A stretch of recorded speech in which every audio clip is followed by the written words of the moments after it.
Donald Roderick MacLean had a deep and unwavering commitment to safety. That, coupled with his engineering expertise and entrepreneurial spirit, motivated him to develop innovative technology that significantly enhanced safety in underground mining. The introduction of the long-tom drill by MacLean Engineering was a significant improvement to miners with respect to the safety and health of a miner and productivity. The MacLean bolter enabled the miner to move away from unsecured ground. Those are just two of the innovative products introduced by a man who was destined to enter the mining industry. Born in Winnipeg in 1937, Don spent his childhood living in small mining towns like Chibougamau and Malartic in Quebec, where his father, Don Ducky MacLean, was a mine manager. Even Don's childhood play involved mining. My friend Bobby and I, we got a clothesline pulley and we had a shaft and we hoisted muck out of it. We didn't get very deep. I didn't know much else because I never knew that there were anything but mining engineers. Don began working at mines at the age of 14. Too young to work underground, he spent time operating a cargo canoe. The next 2 summers he spent in the assay office and as an electrical assistant. He had a broad understanding of what mining was about. And then, as he said, he never knew another kind of engineering except mining engineering. In 1957, Don went to study pre-engineering at Acadia University, completing his engineering degree at McGill University in Montreal in 1959.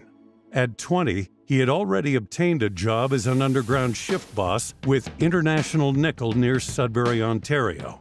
It was also a period when mining equipment was just beginning to make a transition from rail-based trams to mobile equipment. And that was the sort of beginning of his idea.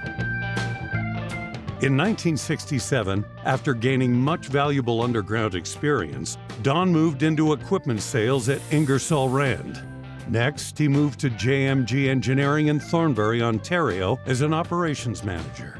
In 1973, Don's strong commitment to safety led him to create MacLean Engineering.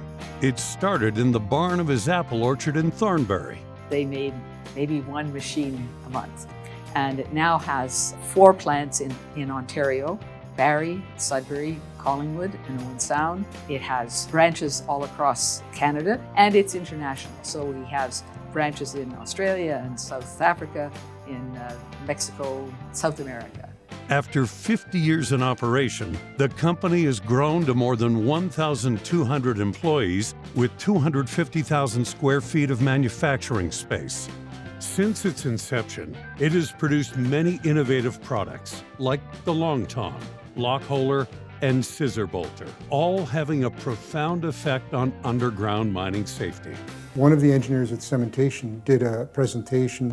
What he did was he tracked 13 years of mine development in the company and the injury frequency for handheld versus semi-mechanized equipment. The difference with semi-mechanized drilling, 824 less medical aid injuries in that 10 or 12 year period, 75 less lost time injuries. This equipment had a huge impact on safety in our industry.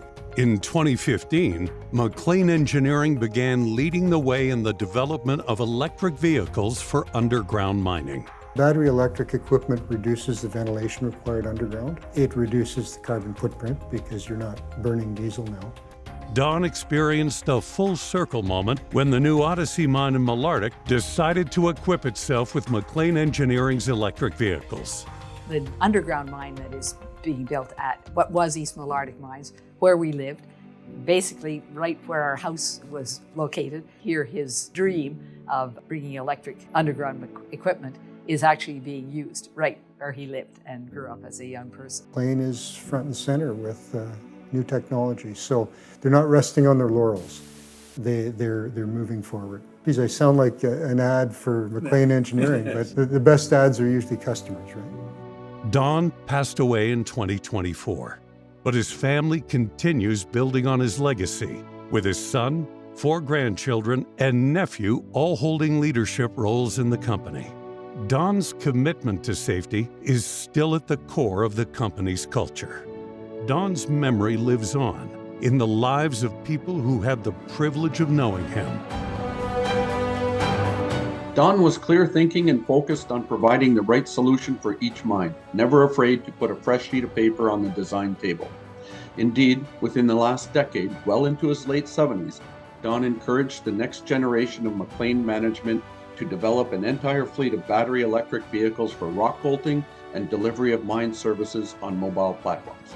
He always worked to make sure his employees really felt part of the company. He could walk on the floor and he could talk to individuals and he knew every single person. You know, the last time he walked in the plant, that's where he wanted to be. He didn't want to be sitting in his desk. Don was certainly well known and well liked in the industry. And I thought about a descriptor for Don would be, he was a gentleman. He was someone that you wanted to sit down and have lunch with, someone you wanted to talk to. He was an interesting guy. He was a joy to be with.